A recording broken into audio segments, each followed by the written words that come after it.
kalau Tempo kan faktanya lebih utama, jadi lebih ini daripada sekedar opini lah. Sekarang pertanyaannya Mas Danu, Aji sampai hari ini saya dengar sudah bersuara keras ya untuk itu, progresnya sampai hari ini seperti apa, Mas? Kalau untuk gerakan Aji, ketika peristiwa itu pada 27 Maret itu terjadi, kemudian itu kalau nggak salah malam minggu, kemudian minggu sampai di sekat di kamar hotel itu kan. Iya. 2 hari, sehari atau 2 hari? Sehari. Jadi dari sekitar malam sampai dini hari gitu ya. Beberapa jam gitu, nggak sampai. Maksudnya lewat hari sih, sampai dini hari. Dan sempat dipukuli juga, disekap, kemudian ada ancaman untuk membunuh, gitu kan. Kemudian selang 2 hari reaksi sudah muncul. Jadi ini sudah bukan menjadi persoalan Aji saja, karena kebetulan Nurhadi itu adalah jurnalis Tempo yang juga anggota Aji. Tapi teman-teman dari semua organisasi profesi, kayak di Kediri itu ada IJTI, kemudian PWI, kemudian teman-teman semua jurnalis ikut bersama-sama melakukan aksi. Demikian juga di Tulungagung.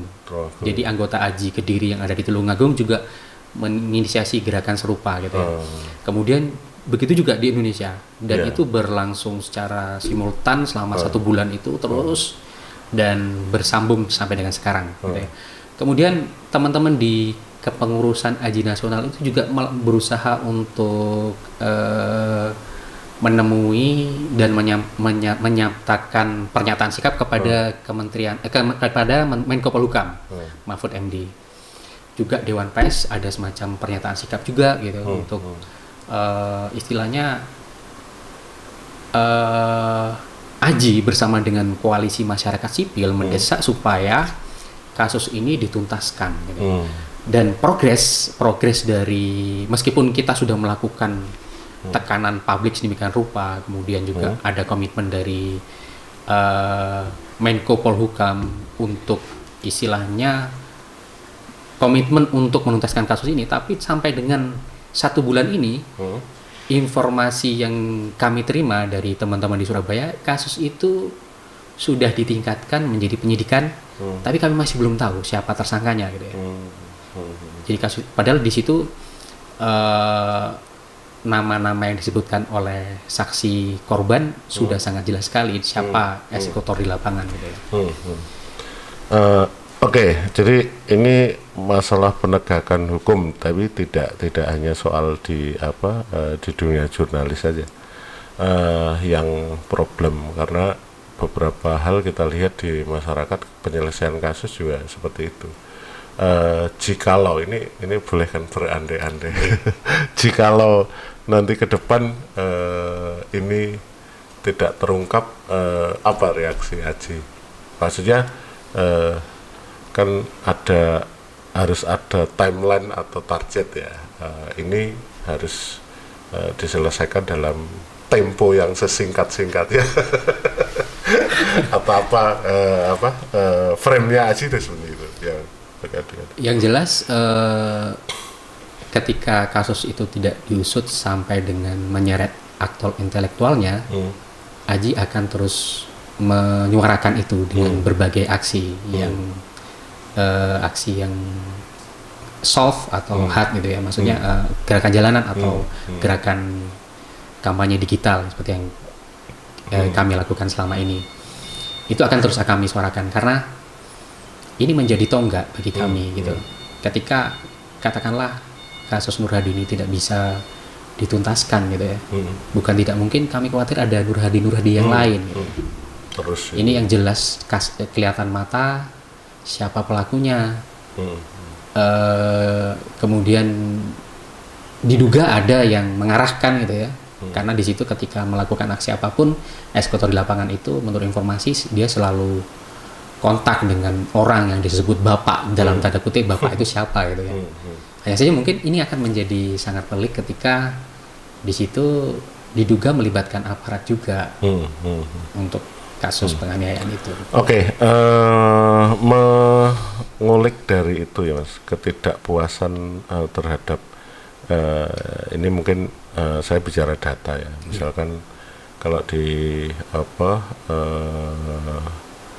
di lembaga survei itu namanya Asin Nielsen.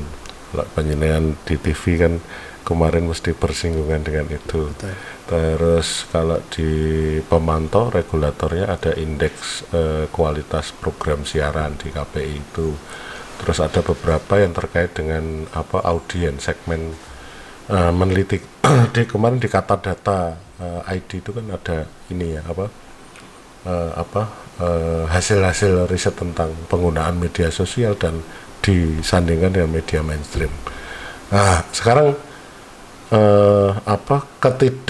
kalau tadi kan korbannya jurnalis.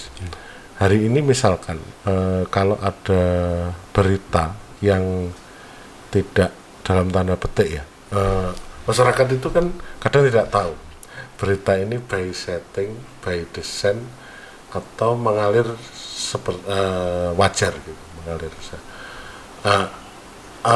Ketika misalkan ada hal yang perlu dipublikasikan oleh media, harusnya itu tidak dipublikasikan oleh media. Itu pertanyaan kondisinya misalkan.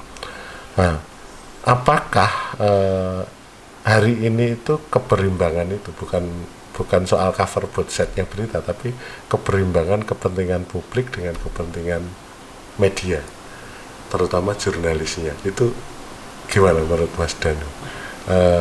Berat yang mana, atau masih imbang-imbang, atau gimana?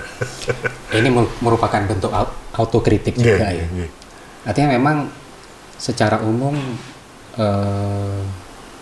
media banyak menggunakan perspektif yang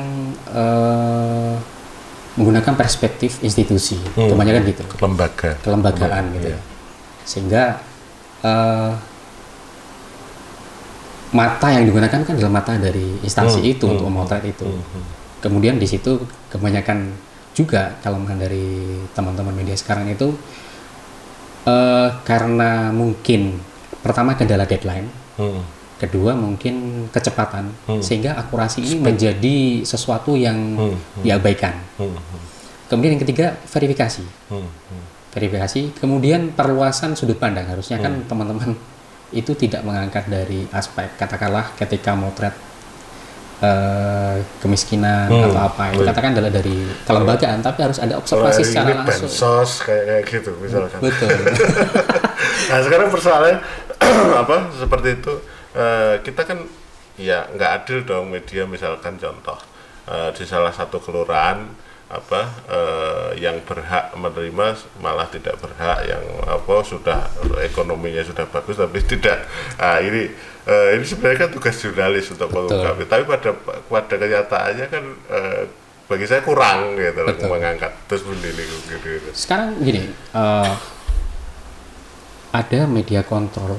Seharusnya kan ada kayak Media Watch, tapi sekarang Media Watch itu bisa diambil alih oleh media sosial.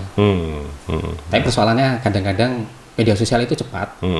Bahkan belakangan ada tren inspirasi pemberitaan itu tutup dari media sosial. Jadi ada semacam ini.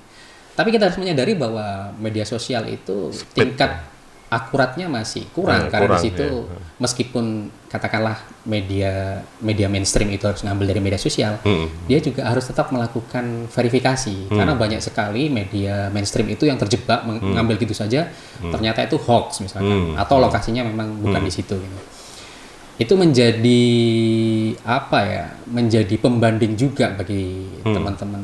Jadi ketika media mainstream itu tidak menjalankan fungsinya sebagai sesuai dengan undang-undang pers kan sebagai to inform, to mediate, kemudian entertain. Iya, to entertain itu kan. Maka di situ ada media sosial yang bisa mengambil alih posisi itu. Gitu. Jadi semua fungsi itu menurut saya harus bisa berjalan dengan seimbang, dan boleh jujur ini memang ada semacam pertama tuntutan redaksi untuk kecepatan, kedua kemalasan verifikasi. Iya. Sehingga sudut pandang yang perspektif dari salah satu lembaga ini sudah dianggap final, padahal itu sebenarnya sesuatu yang masih bisa dibelajeti banyak gitu dari banyak aspek.